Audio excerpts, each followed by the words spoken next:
trembler, ne faire marche arrière. Dieu se lève, ses ennemis s'enfuient.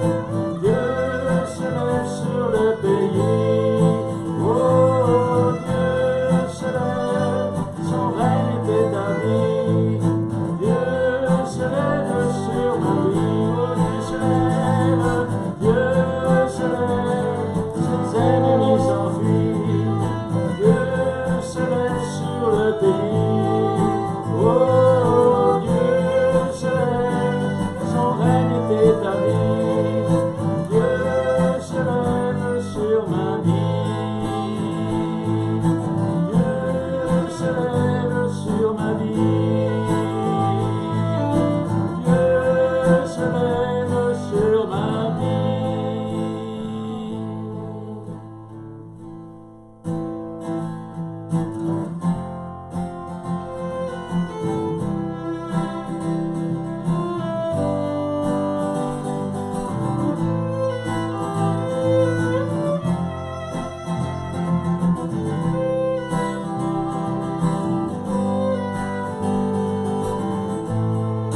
Qui est semblable au lion à l'agneau, assis sur le trône. Les monts s'inclinent, l'océan rugit devant le Seigneur. Louez Adonai,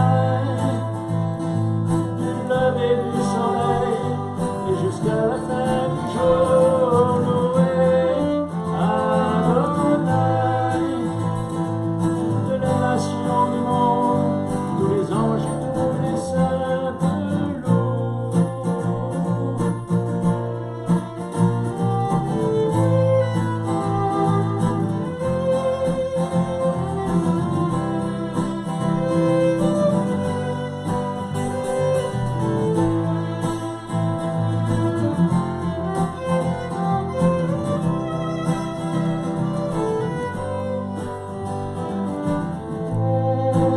Qui est semblable au lion à l'agneau, assis sur le trône. Les monts s'inclinent, l'océan rugit devant le Seigneur. Louez Adonai, du lever du soleil et jusqu'à la fin du jour. Louez Adonai, toutes les nations du monde, tous les anges et tous les saints te louent. Adonai, du lever du soleil et jusqu'à la fin du jour. Louez Adonai, toutes les nations du monde, tous les anges et tous les saints te louent.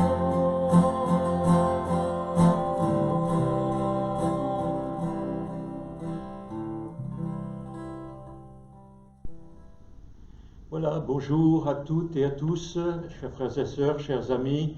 On est très heureux encore ce matin de se retrouver ensemble dans la présence de Dieu malgré la vidéo. Mais on est heureux de se retrouver parce que nous savons que notre Dieu est fidèle et qu'il est prêt encore ce matin à agir dans chacune de nos vies, dans chacun de nos cœurs, à l'écoute et à la méditation de sa parole. Ah, la crise du coronavirus, on en entend parler tous les jours. Cette crise que nous vivons actuellement, elle n'est certes pas la première que notre planète vit, mais celle-là est à la fois particulièrement aiguë et surtout quasi universelle, touchant de nombreuses sphères de la société, de multiples personnes. Cette crise est certes sanitaire, mais aussi sociale, économique, on va s'en apercevoir de plus en plus. Elle est aussi sociétale, elle est humanitaire, et elle peut également devenir morale et spirituelle pour certaines personnes. Toutes les catégories de la population, je le disais tout à l'heure, connaissent des moments difficiles, y compris sans doute certains, voire la majorité d'entre nous ce matin. Mais comme souvent, eh bien, celles et ceux qui sont déjà faibles, les personnes dites à risque, comme on dit, eh bien, sont les plus vulnérables, de même que celles et ceux qui sont déjà pauvres, marginalisés, sont les premiers à en subir les conséquences. Alors, comment réagissons-nous à tout cela? Comment y faisons-nous face? Est-ce la révolte dans notre cœur? Est-ce la résignation? Est-ce le repli sur soi? Ou bien avons-nous un sursaut d'humanité et de service pour notre prochain? Je désire aujourd'hui m'arrêter quelques instants avec vous sur un verset qui, pour moi, je l'espère, pour vous aussi, est une merveilleuse promesse de Dieu, des plus encourageantes. C'est un verset qui a parlé à mon cœur dès le début de cette pandémie, et vous le trouvez dans le livre du prophète Malachie, au chapitre 4, et au verset 2. Je vous fais grâce de tout le contexte, vous pourrez le relire tranquillement, mais il nous est dit là au verset 2, « Pour vous qui m'êtes fidèles, le soleil de justice se lèvera, et la guérison sera dans ses rayons. Vous sortirez en bondissant comme les veaux d'une étable. Amen. » Amen. Quelle promesse, n'est-ce pas, merveilleuse, ô combien merveilleuse, pour les croyants, pour les fidèles, dit le texte. La version du Semeur dit ceci, « Pour vous qui m'êtes fidèles ». D'autres traductions diront « Pour vous qui craignez mon nom », dans la seconde 21. Ou encore, le français courant dit « Pour vous qui reconnaissez mon autorité ». Peu importe, il s'agit là, bien sûr, vous l'avez compris, du peuple de Dieu, de tous les croyants, un message adressé aux fidèles, à celles et à ceux qui ont donné leur cœur à Jésus et qui reconnaissent son autorité, à nous finalement ce matin, les chrétiens de Bolène et des environs. Dans ce verset de Malachie, il est question premièrement de lumière, plus précisément du soleil de justice. Le soleil, c'est la lumière, n'est-ce pas, le soleil? Le matin, à travers les volets, lorsque le soleil brille, ça se voit. Nous sommes même réveillés parfois par sa lumière.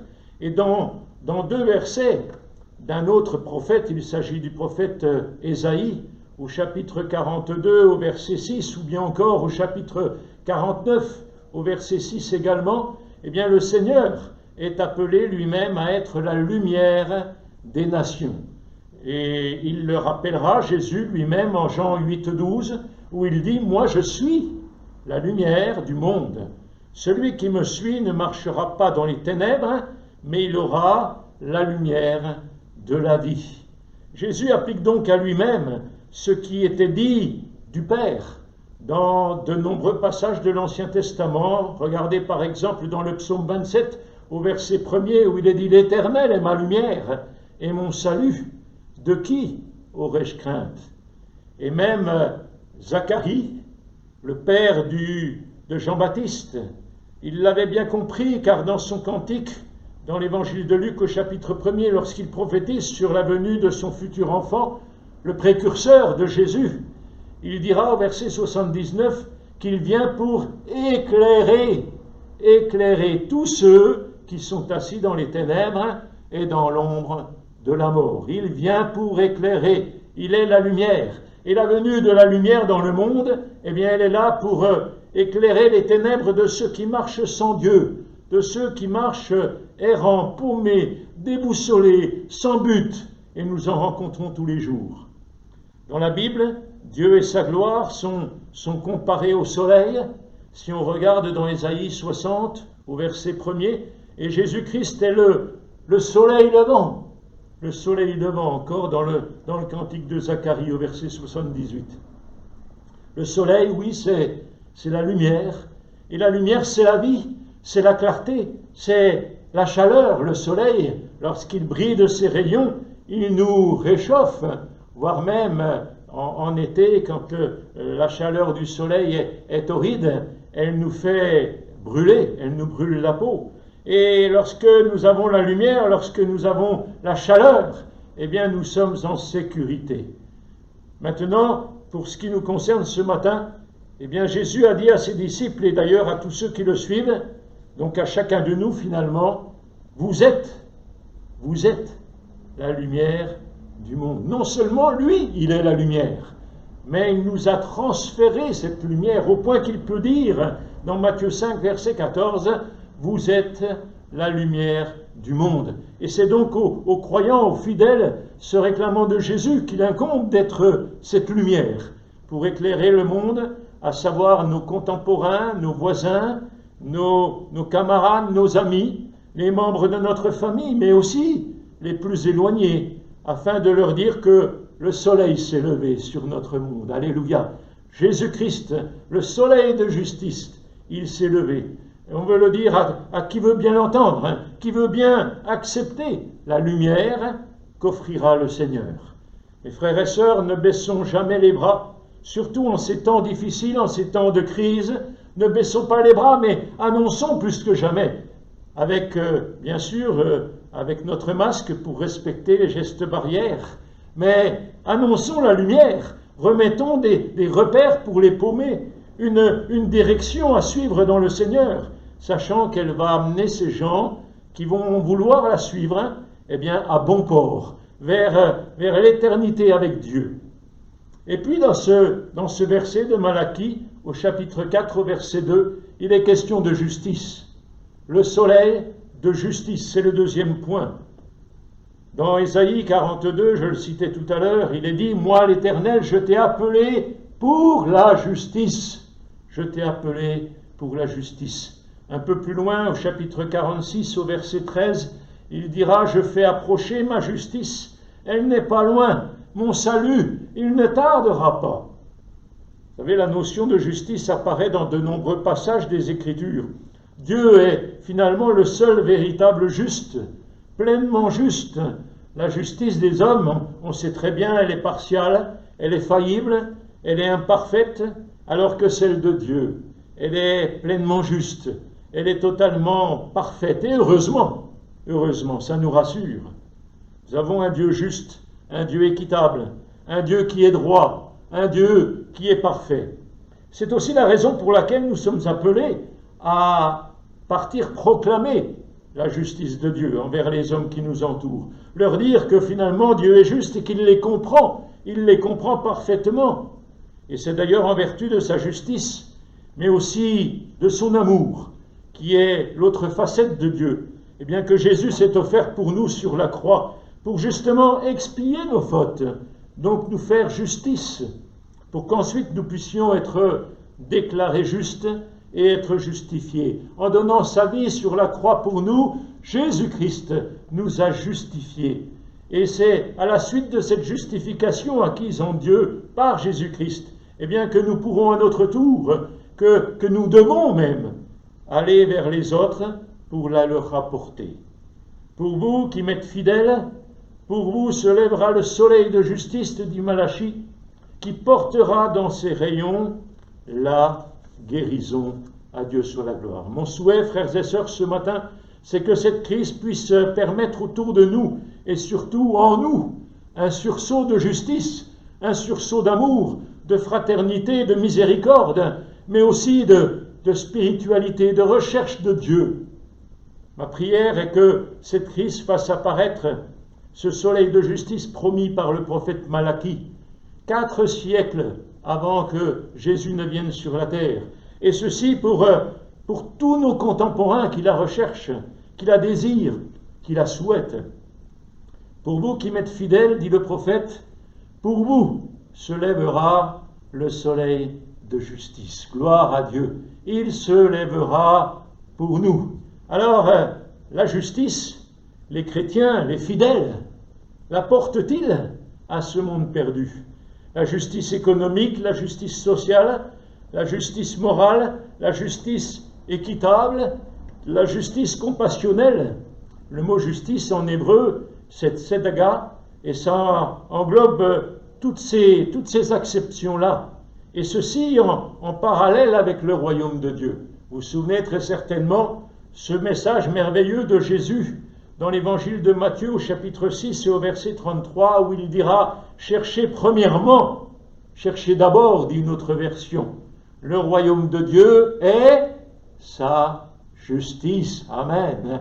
Le royaume de Dieu et sa justice. Sa justice va avec son royaume. Et voilà ce qu'il nous faut rechercher premièrement. C'est ce que dit Jésus à ses disciples.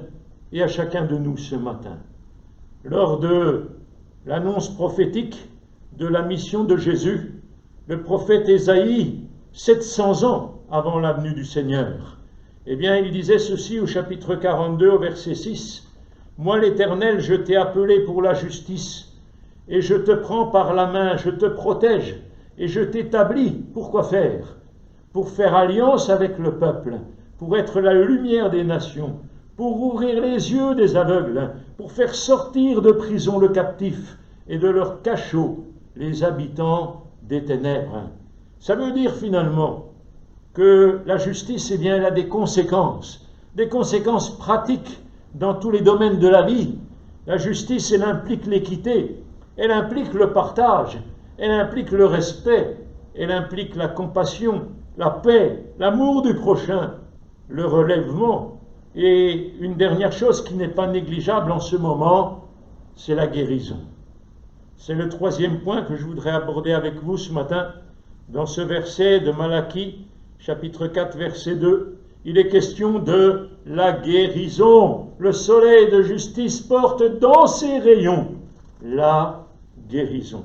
Alors bien sûr, il s'agit de la guérison spirituelle, la guérison des blessures du passé, la guérison des injustices, la guérison des effets des crises, la guérison sociale, sans oublier bien sûr la guérison morale, la guérison spirituelle, mais aussi la guérison physique. La Bible nous invite à prier pour la guérison. À de nombreuses reprises dans la parole, il est question de la prière pour ceux qui étaient malades. Parce que Dieu désire, et je le crois, et nous voulons le prêcher encore aujourd'hui, que Dieu guérit, amen, des corps souffrants. Il nous guérit de nos blessures, il nous guérit des maux dont nous souffrons. Certes, il ne guérit pas toujours comme nous le voudrions au moment où nous le voulons, mais il veut toujours nous guérir. À lui soit la gloire. Dans le fameux texte de Jacques 5 sur l'onction d'huile, à propos de l'onction d'huile, il est question de souffrance, il est question de joie, il est question de maladie. Et au verset 15, il est dit, la prière de la foi sauvera le malade. La prière de la foi sauvera le malade. Vous voyez ici, le plus important, eh bien, c'est le salut. C'est le salut de la personne. L'essentiel, c'est qu'elle soit sauvée. C'est important qu'elle soit guérie, qu'elle ne souffre plus. Mais l'important, le plus important, eh bien, c'est qu'elle soit sauvée. Il est dit, la prière de la foi sauvera le malade et le Seigneur le relèvera.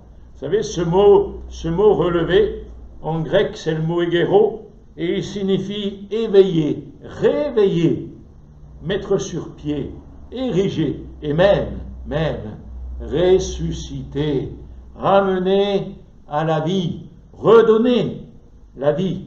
Alors je me dis, nous les fidèles du Seigneur, eh bien saurons-nous apporter ces guérisons-là dans notre entourage, dans nos contacts de tous les jours, dans nos relations avec nos contemporains, même au travers de cette crise terrible que nous traversons en ce moment. Quel est notre message? Quel est notre message? Nous avons, nous les chrétiens, un message merveilleux à apporter, un message plein d'espoir, plein d'espérance, plein de joie, plein de paix, plein d'amour à apporter à notre monde. Est-ce que nous le croyons? Est-ce que nous désirons l'apporter? Est-ce que nous désirons surtout en tout premier lieu le vivre? Parce que le meilleur témoignage que nous puissions avoir face à notre entourage, eh bien c'est bien lorsque nous vivons ce que nous prêchons. Et vous savez, la conclusion de tout cela, eh bien on la retrouve dans la fin de ce verset, chapitre 4 de Malachie au verset 2. La conclusion, elle dit, alors, autrement dit, si on fait tout le reste, si on applique tout le reste à nos vies, à nos cœurs, alors vous sortirez et vous gambaderez tout comme des veaux dans une étable. Le mot employé en hébreu, ici, évoque le fait de sauter. C'est traduit gambader par notre version, mais ça traduit le fait de sauter de joie, de bondir d'une manière insouciante. Et comme le dit le commentaire en bas de ma Bible, cette exubérance, Elle n'est pas possible dans l'espace clos réservé aux veaux. Ça implique forcément une certaine liberté, une certaine dimension que peut-être nous ne connaissons même pas aujourd'hui. Ça implique des verts pâturages. Pour Malachie, la soumission à l'Éternel et à sa loi, eh bien ce n'est pas un fardeau, oh non, mais c'est un véritable épanouissement, une véritable joie à mettre en pratique les commandements de l'Éternel. Et d'ailleurs, les veaux, ils ont une nourriture abondante. Ces veaux à l'engrais, ils ne grattaient pas un sol ingrat à la recherche de quelques brins d'herbe. Oh non, non, non, ils sont bien nourris, nous dit la parole. Ils en ressortent revivifiés, ils en ressortent pleins d'ardeur. Et c'est ce que nous propose la parole de Dieu. Vous sortirez, vous gambaderez, tout comme des veaux d'une étable. Ah, je ne sais pas vous, mais moi, ça me fait envie. Ça me fait envie, il y a vraiment un programme merveilleux ici. Et dans le même ordre d'idées, eh bien, je pourrais rajouter, et terminer d'ailleurs avec ce verset bien connu du livre des Actes au chapitre 20 et au verset 35, qui nous dit ceci: il y a plus de joie, il y a plus de bonheur, dit une autre version, à donner qu'à recevoir. Alors non, ce n'est pas la devise du boxeur, vous l'avez bien compris, mais c'est simplement le conseil de la parole de Dieu. Il y a plus de joie, frères et sœurs, à donner qu'à recevoir. Nous, naturellement, on va toujours rechercher à avoir plus. Naturellement, on va toujours rechercher à recevoir, à ce que l'on fasse pour nous, à ce que l'on nous donne. Mais la Bible nous encourage à donner. La Bible nous encourage à faire pour les autres. La Bible nous encourage à distribuer. Je lisais pas plus tard qu'hier une circulaire de l'Église baptiste où il était dit ceci, et j'ai bien aimé ce conseil merveilleux. Frères et sœurs, chaque geste de compassion nous réjouira, on retrouve la joie ici, autant qu'il aura aidé notre prochain. Nous aurons peut-être même préservé sa santé et sa vie. Nous sommes appelés à être des porteurs d'espérance. Plus que nos mots, parfois c'est vrai, on a beaucoup trop parlé, plus que nos mots, nos gestes témoignent de la compassion de Dieu et de celui qui l'a envoyé, Jésus-Christ. Il est notre divin modèle, il est notre exemple. Alors puissions-nous être des instruments de bénédiction pour notre génération, comme il l'a été durant son ministère terrestre. Il a été ce baume pour les cœurs blessés, il a été la guérison pour ceux qui étaient souffrants, et c'est effectivement ce que Dieu attend de chacun de nous. C'est ce que Dieu attend de toi, mon frère, c'est ce que Dieu attend de toi, ma sœur. L'apôtre Paul, dans l'épître aux Éphésiens, au chapitre 2 et au verset 10, il disait ceci: nous avons été créés en Jésus-Christ. Pour quoi faire? Pour des bonnes œuvres que Dieu a préparées d'avance, afin que nous les pratiquions. C'est ce que dit l'apôtre Paul. Nous avons été créés pour des bonnes œuvres. Si quelqu'un ne savait pas encore qu'est-ce qu'il faisait ici-bas sur la terre, il a la réponse dans ce texte. C'est pour accomplir des œuvres bonnes que Dieu a mis dans nos cœurs, que Dieu a préparées d'avance, afin que nous les pratiquions. Dans un monde qui est désespérément morose et découragé, et c'est vrai qu'il y a de quoi, eh bien vous me direz, il y a de quoi être découragé en ce moment, c'est vrai, c'est tout à fait normal, c'est humain.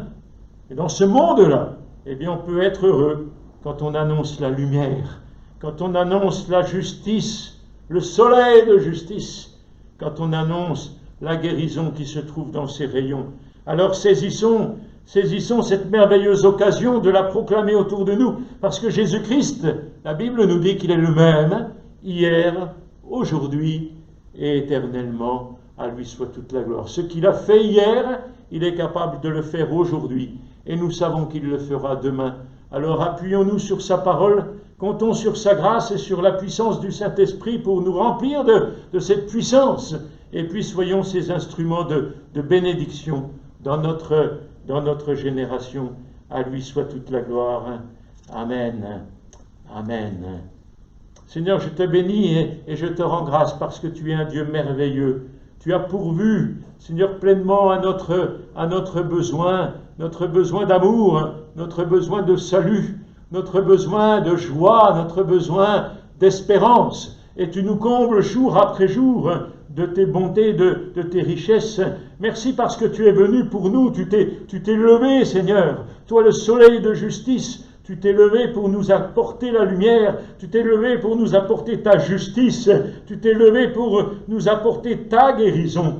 Et tu veux que nous puissions sortir ainsi, en bondissant comme les veaux d'une étable, avec la joie dans nos cœurs, pour pouvoir communiquer autour de nous ce message merveilleux. Bénis mes frères, bénis mes sœurs, bénis ton assemblée ici à Bolène, et que nous puissions être ces instruments merveilleux que tu as choisis pour que nous puissions servir à la louange de ta gloire. Je te bénis et je t'adore. Fais du bien, mes bien-aimés frères et sœurs, pendant ce temps de fin de confinement. Et dès que nous aurons l'occasion de nous retrouver ensemble, nous voulons te prier de nous remplir de ta puissance pour que nous soyons ces canaux de bénédiction pour notre génération. À toi soit toute la gloire, Jésus. Amen. Amen.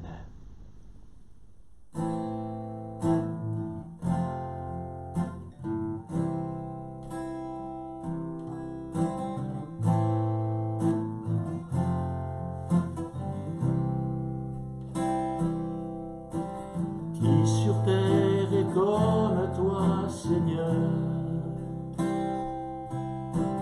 amour, beauté, infinie valeur. Ici rien ne peut me satisfaire. Jésus, ton amour me désaltère. Ta présence, c'est le ciel.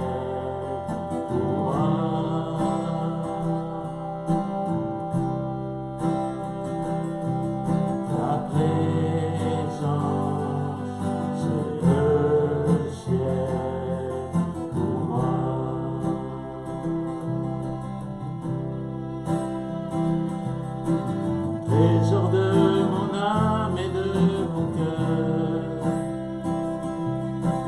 dans ma faiblesse, tu es ma vigueur. Libre de mon passé, de tout lien, tu tiens ma vie aujourd'hui et demain. Ta présence, c'est le ciel pour moi.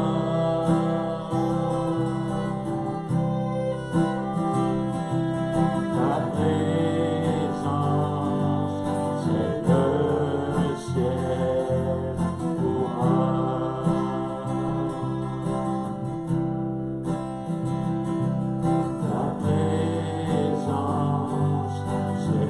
Ta présence,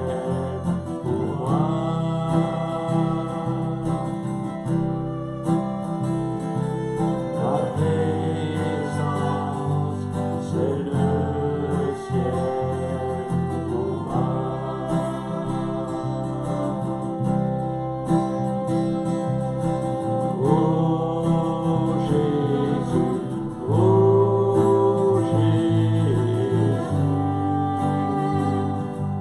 ta présence c'est le ciel pour moi.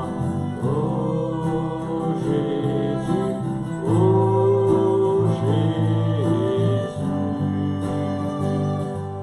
ta présence c'est le ciel pour moi.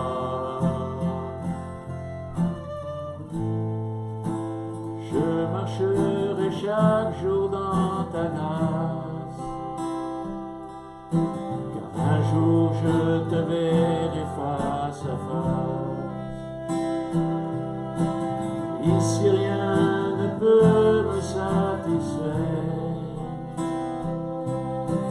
Jésus, ton amour me désaltère. Ici rien ne peut me satisfaire. Jésus, ton amour me désaltère.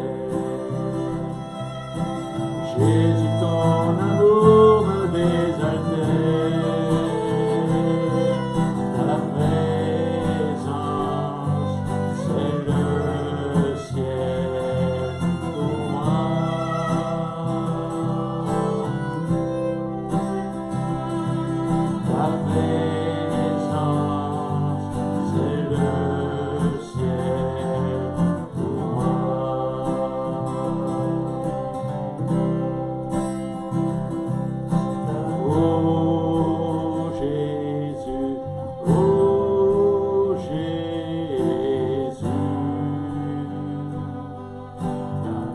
présence c'est le ciel pour moi. Oh Jésus, oh Jésus. Ta présence c'est le ciel pour moi.